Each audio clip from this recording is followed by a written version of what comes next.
أعوذ بالله من الشيطان الرجيم بسم الله الرحمن الرحيم الحمد لله والصلاة والسلام على رسول الله وعلى آله وأصحابه أجمعين أشهد أن لا إله إلا الله وأشهد أن محمدا عبده ورسوله رب اشرح لي صدري ويسر لي أمري واحلل عقدة من لساني يفقه قولي. Today, inshallah, we begin our journey of learning about the Seerah of Prophet Muhammad sallallahu alaihi wasallam. For this purpose, we are using various books, especially the book The Sealed Nectar, as published by Darussalam. First of all, let's learn about the family of Prophet Muhammad sallallahu alaihi wasallam. The family of Prophet Muhammad sallallahu alaihi wasallam is called the Hashmi family after his grandfather Hashim bin Abd Manaf. He was the one responsible for giving food and water to the pilgrims. This had been his charge when the sons of Abd Manaf and those of Abd Dar compromised on dividing the duties between them. Hashim was wealthy and honest. He was the first to offer the pilgrims souped bread in broth. His first name was Amr, but he was called Hashim because he had been in the practice of crumbling bread for the pilgrims. He was also the first man who started Quraysh's two journeys of summer and winter. It has been narrated that he went to Syria as a merchant. Upon his return, he went to Medina, where he married Salma, the daughter of Amr from Bani Adi bin an-Najjar. He stayed with her in Medina for some time, then he left for Syria again while she was pregnant. He died in Gaza in Palestine in 497 CE. Later his wife gave birth to Abdul Muttalib and named him Shaiba because of the white hair on his head, and brought him up in her father's house in Medina. None of the family in Makkah learned of his birth. Hashim had 4 sons, Asad, Abu Saifi, Nadla and Abdul Muttalib, and 5 daughters. Now let's discuss about Abdul Muttalib. After the death of Hashim, the charge of pilgrims' food and water went to his brother Abdul Muttalib bin Abdul Manaf, who was honest, generous and trustworthy. When Abdul Muttalib reached the age of boyhood, his uncle Al-Muttalib heard of him and went to Medina to bring him to Makkah. When he saw him, tears filled his eyes and rolled down his cheeks. He embraced him and took him on his camel. The boy, however, abstained from going with him to Makkah until he took his mother's consent. Al-Muttalib asked her to send the boy with him to Makkah, but she refused. He managed to convince her, saying, "Your son is going to Makkah to restore his father's authority and to live in the vicinity of the sacred house." There in Makkah, people wondered at seeing Abdul Muttalib and they considered him the slave of Muttalib. Al-Muttalib said, "He is my nephew, the son of my brother Hashim." The boy was brought up in Al-Muttalib's house, but later on Al-Muttalib died in Yemen. So Abdul Muttalib took over and managed to maintain his people's prestige and outdo his grandfathers in his honorable behavior, which gained him Makkah's deep love and high esteem. When Al-Muttalib died, Nawfal without right took hold of the duties of Abdul Muttalib. So the latter asked for help from the Quraysh, but they abstained from extending any sort of support to either of them. Consequently, he wrote to his uncle of Bani an-Najjar, his mother's brothers, to come to his aid. His uncle Abu Sa'd bin Adi, his mother's brother, marched to Makkah at the head of 80 horsemen and camped in Abta in Makkah. Abdul Muttalib received the men and invited them to go to his house, but Abu Sa'd said, "Not before I meet Nawfal." He found Nawfal sitting with some old men of Quraysh in the shade of Al-Kaaba. Abu Sa'd drew his sword and said, "I swear by Allah that if you don't restore to my nephew what you have taken, I will kill you with this sword." Nawfal was thus forced to give up what he had adopted unlawfully, and the notables of Quraysh were made to witness to his word. Abu Sa'd then went to Abdul Muttalib's house, where he stayed for 3 nights, performed Umrah and left to return to Medina. Later on, Nawfal entered into an alliance with Bani Abd Shams, bin Abd Manaf against Bani Hashim.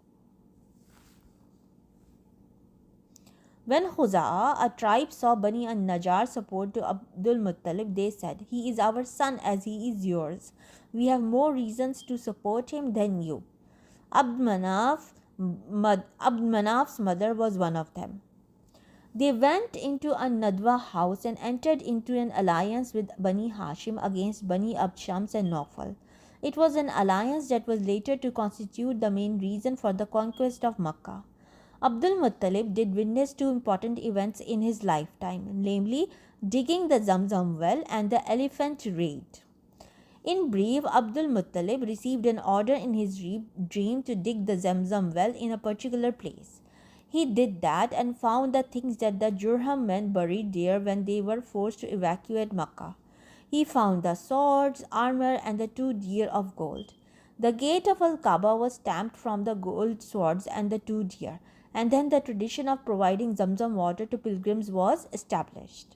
When the well of Zamzam gushed the water forth, the Quraysh made a claim to partnership in the enterprise.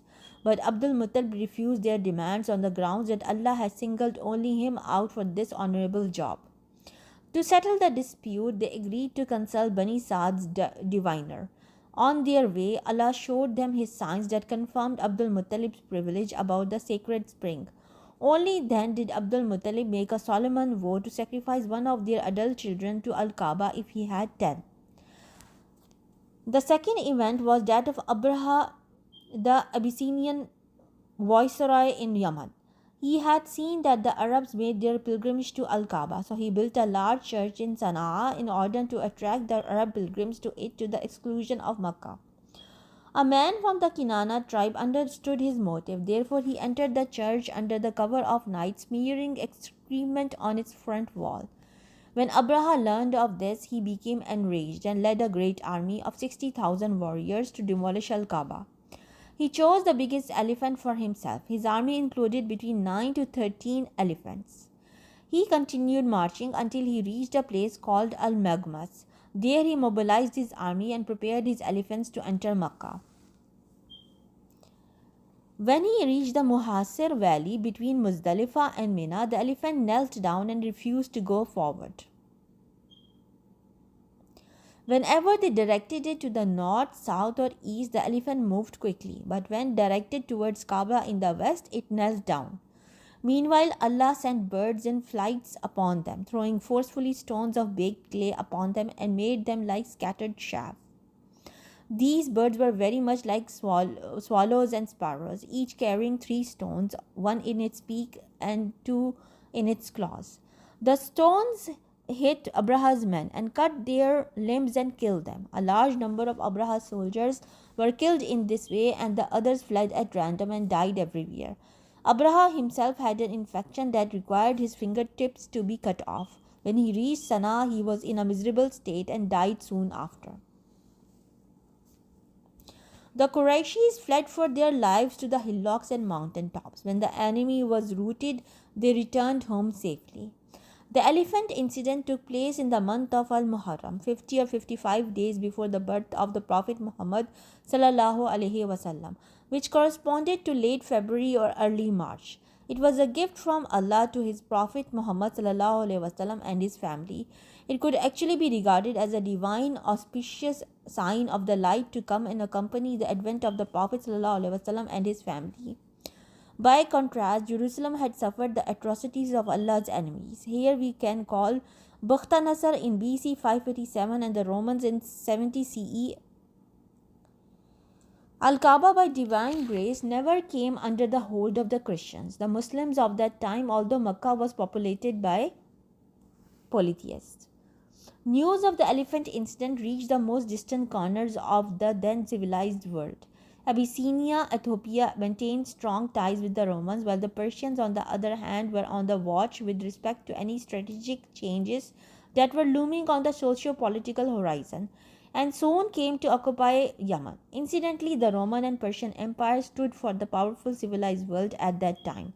The elephant incident attracted the world's attention to the sacredness of Allah's house and showed that this house had been chosen by Allah for its holiness. It followed then if any of its people claimed prophethood, it would be conforming with the outcome of the elephant incident and would provide a justifiable explanation for the wisdom, ulterior divine wisdom that lay behind backing polytheists against Christians in a manner that went beyond the cause and effect formula. Abdul Muttalib had 10 sons. Some say that he had 11 sons, adding the name of Qasim. Still others say that he had 13 sons, with the additional names of Abdul Kaaba and Hajla.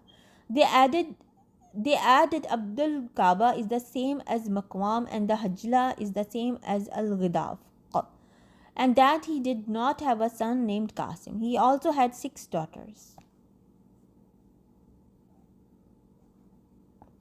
Abdullah, the father of Prophet Muhammad sallallahu alaihi wasallam. His mother was Fatima, daughter of Amr bin Aida bin Imran bin Makhzum bin Yaqza bin Murrah. Abdullah was the smartest of Abdul Muttalib's sons, the most chaste and the most loved. He was also the son the divination arrows pointed at to be slaughtered as a sacrifice at Al-Kaaba. When Abdul Muttalib had 10 sons and they reached maturity, he disclosed to them his secret vow, which they silently and obediently accepted. Their names were written on divination arrows and given to the guardian of their most beloved goddess, Hubal. The arrows were shuffled and drawn. An arrow showed that it was Abdullah to be sacrificed. Abdul Muttalib then took the boy to Al-Kaaba with the razor to slaughter the boy. The Quraysh, his uncle from the Makhzum tribe, as his father Abu Talib, however, tried to advise him against it. He then sought their advice as regards his vow. They suggested that he summon a woman diviner to judge the matter. She ordered that the divination arrow should be drawn again, but including 10 camels and Abdullah. She added that drawing that lot should be repeated with 10 more camels every time the arrow showed Abdullah. The operation was thus repeated until the number of the camels amounted to 100. At this point, the arrow showed the camels. Consequently, they were all slaughtered instead of his son. The slaughtered camels were left for anyone to eat from, human or animal. This incident produced a change in the amount of blood money usually accepted in Arabia. It had been 10 camels, but after this event it was increased to 100. Islam later on approved of this. It was reported that the Prophet ﷺ once said, "I am the offspring of the slaughtered two," meaning Ismail and Abdullah. Abdul Muttalib chose Amina, daughter of Wahab ibn Abd Manaf bin Zohra bin Kilab, as a wife for his son Abdullah. She, thus, in the light of this ancestral lineage, stood eminent in respect of nobility of position and descent. Her father was the chief of Bani Zahra, to whom great honor was attributed. They were married in Makkah, and soon after Abdullah was sent by his father to buy dates in Medina, where he died. We also find in some of the versions of the Seerah that Abdullah went to Syria on a trade journey and died in Medina on his way back. He was buried in the house of An-Nabigha al-Jadi. He was 25 years old when he died.